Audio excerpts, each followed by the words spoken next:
राधे कृष्ण बंधुओं, आज के श्रीमद् भागवत महापुराण के शुभ अवसर पर हम आपको कथा सुनाएंगे भगवान के विवाहों की कथा। किस प्रकार भगवान ने 16,108 विवाह करे।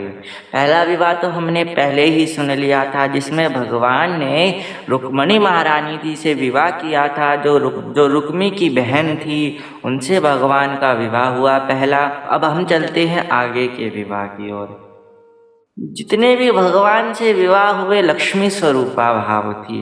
विवाह होता है लक्ष्मी नारायण का, कृष्ण रुक्मिणी का विवाह हुआ। लक्ष्मी माता भाव है कि रावण मत बनो, हनुमान जी बनो, धर्म के काम में लगाओ दान को, यानी कि लक्ष्मी को धर्म के काम में लगाओ, पिता माँ बनकर पति बनकर नहीं। कुपात्र दाना च भवेत दरिद्रम दरिद्र भावेन करोति पापम पापा प्रभावो देवक मत्र याते पुणे दरिद्र पुनरेपि पापम। गली गली में गुरु फिरे हमसे दीक्षा लेओ, स्वर्ग चाहे नरक में हमें लिफाफा देओ। असद व्यक्ति को दान मत देओ, अगर दान दोगे तो दरिद्रता भुगतनी पड़ेगी। इसीलिए कहते हैं कि लक्ष्मी माता का प्रयोग करो तो पिता बनकर या माता बनकर करो, पति बनकर नहीं। पति तो नारायण है, नारायण की आराधना करो, नारायण की पूजा करो। अब यहीं से प्रारंभ होता है समंतक उपाख्यान। जो भी समंतक उपाख्यान को पढ़ता है, जिस पर कलंक भी हो तो कलंक मिट जाता है। समंतक उपाख्यान शुरू होता है सत्राजित यादव से। सत्यभामा जिनके पिता थे, कितना कष्ट फिर भी मुस्कुराते रहते। भगवान ये लीला हमें ये कथा सुनाएगी। प्रश्न किया, जल से पतला कौन, भूमि से भारी कौन, अग्नि से तेज और कौन काल से काला। यानी कि जल से पतला है ज्ञान, कौन भूमि से भारी है वो पाप, और कौन अग्नि से तेज है वो है क्रोध, और कौन है काल से काला कलंक। यानी कि जिस पर कलंक लग जाए उसे चिंता होती है कि उस कलंक को कैसे मिटाए। सत्राजित को सूर्य देवता ने मणि दी, उस मणि से 8 भार सोना रोज निकलता था। यानी कि 1000 किलो सोना नित्य प्रति निकलता था उस समंतक मणि से। भगवान ने पूछा कि हमें दे दो, क्यों? क्योंकि इससे हम धर्म काज के कार्य करेंगे हमने, और इससे हम समाज के लिए अच्छा कार्य करेंगे। सत्राजित कहता, पूजा हमने करी तो हम आपको कैसे दे दें। तो सत्राजित ने अपने भाई को ये दी, प्रसेन को। प्रसेन अपने गले में पहनकर घूमता। शेर ने उसको मार दिया, और शेर से युद्ध भालू का हुआ और शेर को भी मार दिया। अब सत्राजित को पता लगा कि शेर और उसका भाई मरा पड़ा है, तो उसका शक गया भगवान पर कि कहीं ये भगवान तो नहीं ले ली, भगवान ने तो नहीं चुरा ली मेरे भाई को मारकर। यहीं से भगवान का कलंक प्रारंभ हुआ। तो अपना कलंक मिटाने के लिए भगवान चल पड़े और कहा, अगर 18 दिन के अंदर मैं इस गुफा से वापस ना आऊं तो समझ लेना मैं नहीं आऊँगा, तुम चले जाना। तो वहाँ पर गए और वहाँ पर क्या मिला? जामवंत जी मिले, जो जामवंत के वचन सुहाए, जो रामचरितमानस के जामवंत हैं वह मिले। और जामवंत मिले, और तो उनकी पुत्री थी जामवंती, वो चीखी और कहने लगी, हे पिताजी देखो कौन आया है। प्रकाश देखा कि ये तो मेरे राम भगवान हैं, और कहने लगे, प्रभु आपने रामचरितमानस में कहा था कि आपने रावण को मार दिया, कुंभकर्ण को मार दिया, मेरे बराबर का कोई लड़ने वाला रहा ही नहीं। आपने कहा था मैं मर्यादा पुरुषोत्तम बनकर आया हूँ, मैं आपसे युद्ध नहीं लड़ सकता, मगर अब तो आप लीला पुरुषोत्तम बनकर आए हो प्रभु, अब तो आप मेरे साथ युद्ध लड़ सकते हो। भगवान से युद्ध लड़ने लगा, नस नस ढीली होने लगी, तो दो हाथ करने लगे, और राम रूप में दर्शन दिए भगवान ने, और कहने लगे, मणि तो मैं तभी दूंगा जब दोनों हाथ करोगे। एक हाथ में जावंती का हाथ दे दिया और दहेज के रूप में मणि दे दी। तो अब कहने लगे, भालू से विवाह हो गया, अब क्या करे। भालू ब्याह के ले आए, काली कमली से ढककर ले आए। देवी की पूजा चल रही है घर में, द्वारका में एक कमरे में छिपा दिया। कमरे में छुपा कर रुक्मिणी से बोले, रुक्मिणी अंदर मत जाना, तुमसे भी सुंदर पत्नी बैठी है मेरी। रुक्मणी कहती हो चाहे कितनी भी सुंदर हो, मुझसे थोड़ी कम ही सुंदर बन जाए। भगवान रुक्मणी को गले लगाते कहते धन्यवाद, तुम्हारी वजह से कम वो एक नारी तो बनी। तो पहले तो वो भालू ही थी, अब वो नारी तो बनी, चाहे बेशक तुमसे कम सुंदर हो। सत्राजित को मणि दी और बड़ा अपमानित किया सत्राजित को समाज वालों ने, मगर भगवान कहते समाज वालों तुम भी कोई कमी नहीं हो, तुम्हें मुझ पर ही विश्वास नहीं था। कुछ पल किसी की निंदा कर लो, ये निंदा होती है, तो निंदा नहीं करनी चाहिए, कलंक से बचाया। अब सत्राजित बड़ा दुख पाता, कहता कि सत्राजित मेरी बेटी से विवाह कर लो। तो सत्यभामा से विवाह करवाया, जबकि उसकी सगाई सतधनुवा से हुई पड़ी थी। कम से कम भागवत में 10,000 से ज़्यादा पात्र हैं, उनका विवाह सतधनुवा से हुआ था, मगर वो विवाह ना करवा कर उनका विवाह भगवान कृष्ण से करवाया। तो भगवान का तीसरा विवाह सत्यभामा से हुआ, भगवान से विवाह किया। आगे चलकर अक्रूर जी महाराज को वो मणि मिलती है। कैसे?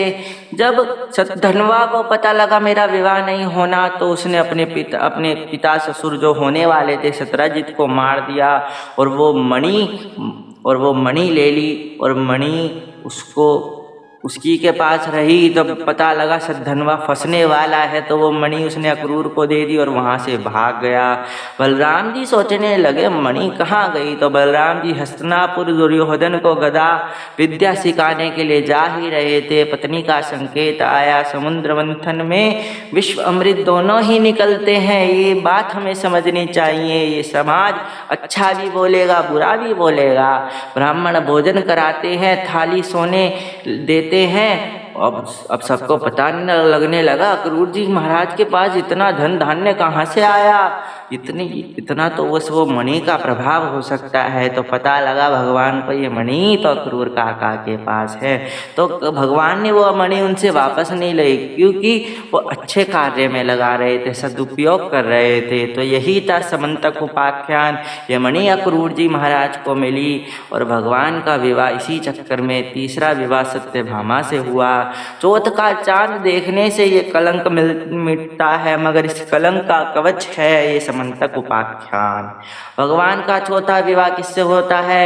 चौथा विवाह भगवान का कालिंदी से होता है, पांचवा मित्रविंदा से, छठा सत्या से, सातवां भद्रा से, आठवां लक्ष्मणा से। ये भगवान के 8 विवाह होते हैं। आगे चलकर भगवान की कथा आती है कि किस प्रकार भगवान के 16,100 विवाह होते हैं।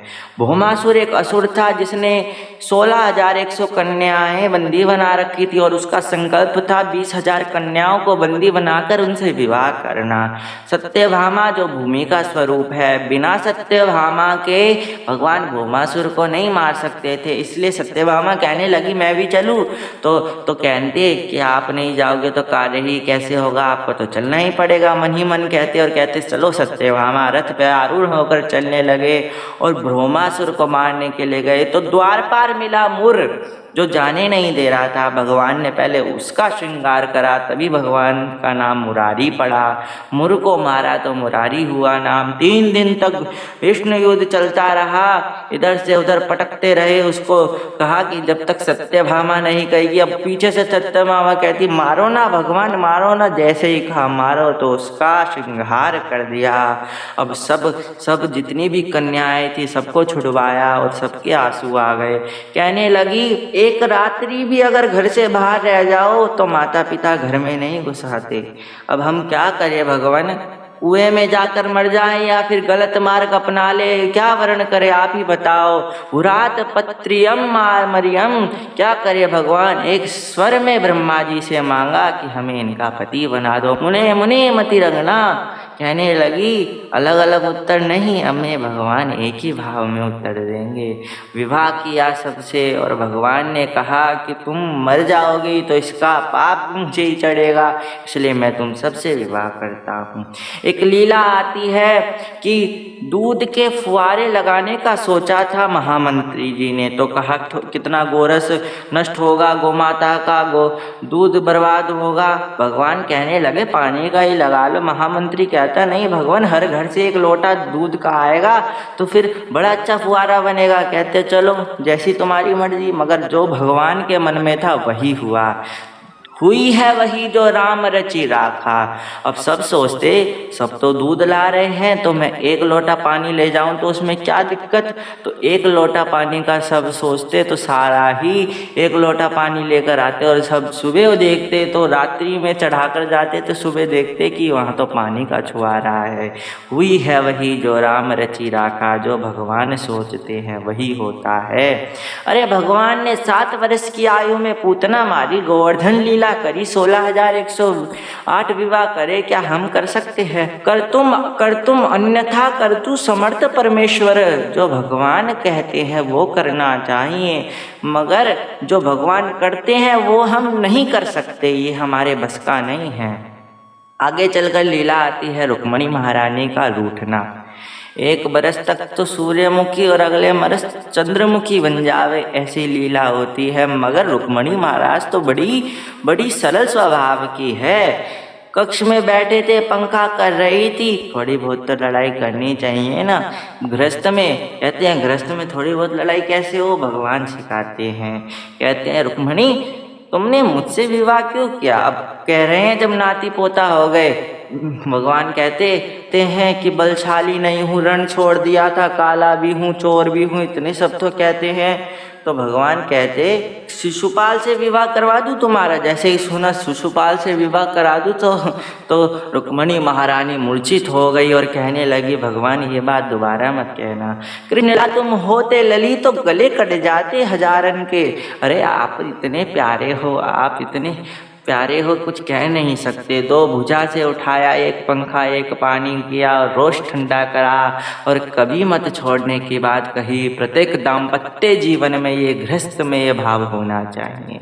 एक लीला आती है, नारद जी का आगमन हुआ, रुक्मणी के कक्ष में गए और कक्ष में जाकर देखा कि आज मैं देखता हूँ भगवान 16,108 को हैंडल कैसे करते हैं। रुक्मणी के कक्ष में गए, जाकर देखा कि रुक्मणी सब कुशल मंगल तो हैं? अरे हाँ महाराज बड़ा कुशल मंगल है, मैं तो कहती हूँ किसी और कक्ष में भी चले जाते ही नहीं। लड्डू खवाए, विदा किया। सत्यभामा के कक्ष में जाते श्रृंगार कर रही थी, कहती सब कुशल मंगल है, भगवान प्रेम तो करते हैं ना। कहते इतना प्रेम करते कुछ कहो ही मत, हमारे कक्ष को छोड़कर कहीं जाते ही नहीं। लड्डू खवाए, विदा किया। जावंती के में गए, ऐसे ऐसे करके 16,108 में गए, सबके 4 लड्डू खाए। और नारद जी बोले ये पत्नी व्रता धर्म को प्रणाम करते हैं, भगवान के पतिव्रता धर्म को प्रणाम करते हैं। जो भगवान ने लीला करी इस लीला को प्रणाम करते हैं। भगवान की दिनचर्या का भी वर्णन किया। भगवान सुबह उठते हैं, श्री राधा राधा नाम लेते हैं, और राधा नाम लेकर भगवान अपनी प्रारंभ करते हैं सुबह। और हाथों को देखते हैं, कराग्रह वस्तु ते लक्ष्मी कर मध्य सरस्वती कर मूले तू गोविंद प्रभाते कर दर्शनम। मूल भाव में गोविंद है, गोविंद ही प्रणाम करते, अपने हाथों को देखते, धरती माता को प्रणाम करते। समुद्र बस में देवी करमस्त नीम डले, विष्णु पत्नी नमस्तुभ्यम पाद स्पर्श स्मक चले। भूमि माँ आपके ऊपर पैर रखने से पहले असद गामी ना बने, इसलिए धरती माता को प्रणाम करते हैं। ये क्रियाएं करते, उसके बाद गौशाला में जाकर शंखनाद करते हैं। गौ माता और शंख दोनों ही समुद्र मंथन से निकले थे। भगवान की लीला है सुबह राधा राधा नाम लेना, हाथन के दर्शन करना, धरती माता को प्रणाम करना, और उसके साथ ही गौशाला में जाकर शंखनाद करना। ये भगवान की दिनचर्या बताई गई। आज की लीला में इतना ही, मिलते हैं अगले प्रसंग में, तब तक के लिए राधे कृष्णा।